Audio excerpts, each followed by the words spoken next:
Yesterday, late afternoon, my kids were out on the porch and they're looking up at the sky and they're taking pictures of the sun. I told them, don't look too intently at the sun, it could damage the retina. And we see the sky is very hazy, foggy, but we didn't make much of it. But late this morning, the heavy fog, the thick smell of smoke was intense. What is it? Why is it so foggy, hazy? What's the smell of smoke? Where's the fire? This is something that New York City has never experienced. The skyline was almost blotted out. Planes are having a hard time land. The air quality was terrible. One of my kids had to pick them up early because of the difficulty breathing. And of course we know there are hundreds of raging forest fires in Quebec, and storm winds are blowing the heavy fog and smoke and smell to the northeast, to New York City, by us in Nassau County, throughout the tri-state area, even down south. And we know Bereshis Bar Elokim. God created the world b'shvil Rashis, for the Jewish people. And everything that takes place in the world is b'shvil Yisrael. Hu Hashem Elokeinu b'chal ha'aretz mishpatav.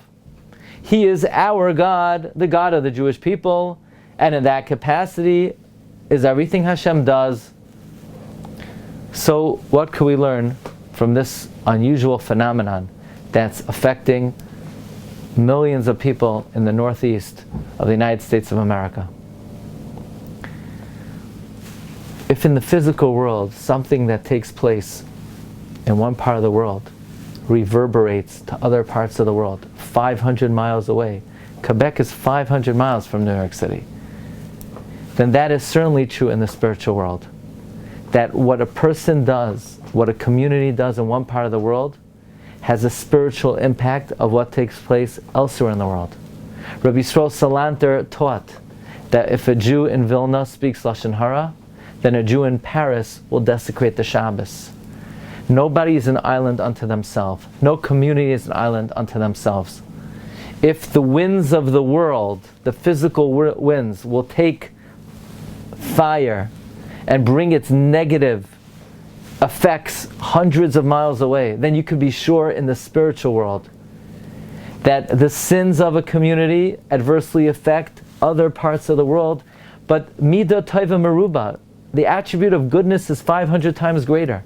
You could be sure that the modesty of a community in one part of the world has a powerful, compelling impact hundreds of miles away. The winds of the world will take it, will bring the hashpah, will bring the influence. But let's talk about fire, because we know that Torah is compared to fire. Rabbi Chanan Wasserman writes that the greatest kindness one could do for the world is to learn Torah. Learning Torah is not just a mitzvah that accrues to the one who studies benefit, but it brings blessing to the whole world.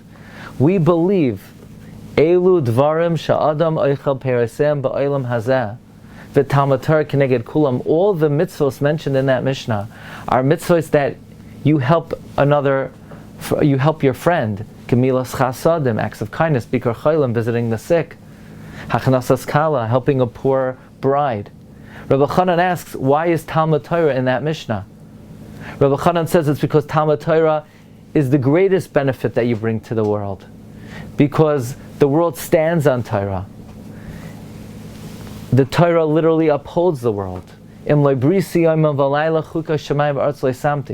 One has to think that if an individual, if a shul, if a community is immersed in the study of Torah, that's a powerful fire. And if a fire can have an adverse effect 500 miles away, then certainly a fire can have a positive effect 500 miles away. That if there's genuine limud haTorah, it brings blessing throughout the world. Every good deed that a person does reverberates throughout the world. This is a mashal, that a person's actions and a community's actions have a ripple effect and reverberate b'chal ha'olam kulai. And this is a very important yesod. The Ramchal writes in the Maimer HaIkarim, V'tzarch shateda, Just like a person can engender sanctity or spiritual impurity to themselves, he has the capacity through his actions. He could have effect, he could have influence in all of creation, either for good, hakadusha ayazuama. V'nimtza kol habriya misakkenes oy miskalkelas ayidei adam. The whole creation can either be destroyed or corrected through man. This is the merit of tzaddikim. They literally bring rectification for the whole world. So when a person gets up in the morning, one needs to think, when I come early to shul, and I put on talis, and I put on tefillin, and I daven, and I learn, I am sending a shower of bounty, of health, of well-being, of happiness to my family, to my community, hundreds of miles away. The winds will take it wherever it will go.